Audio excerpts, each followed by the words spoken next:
Hello বন্ধুরা, তোমরা সবাই কেমন আছো? আশা করছি ভালো আছো।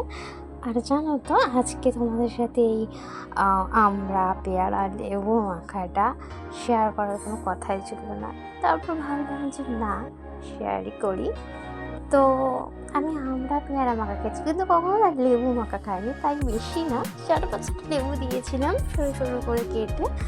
তারপর আমি আলাদা বাটিতে লঙ্কার গুঁড়ো, জিরের গুঁড়ো আর সামান্য লবণ এবং চিনি একসঙ্গে মিক্স করে তারপর আমি এটা দিয়েছিলাম। আর আমি লঙ্কার গুঁড়ো দিয়েছিলাম, প্লাস কাঁচা লঙ্কাও আমি একটু মিক্স করে দিয়েছিলাম। আমি না খুব বেশি ঝাল খাই না, জাস্ট মিডিয়াম যতটুকু দরকার, বেশিও খাই কম খাই না।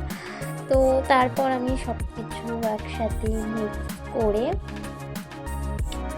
মাখালাম ভালো করে। আর আমি একটাই দেখতে, তুমি দেখতেই পাচ্ছ যে আমি নিজের ট্রেটা থেকে দেবো বাড়িতে, মানে মশলার এটাও আমি দিয়ে দিয়েছি।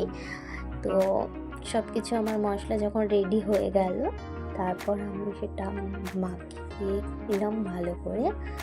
তারপর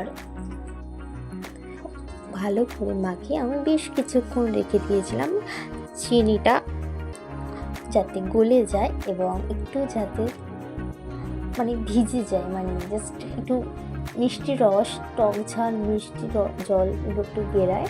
তো ওটা না খেতে খুব টেস্টি লাগে। তারপরে একটু লবণ কম হয়ে গেছিলো, তখন আমি একটু ওর সাথে বিট লবণ অ্যাড করে নিয়েছিলাম।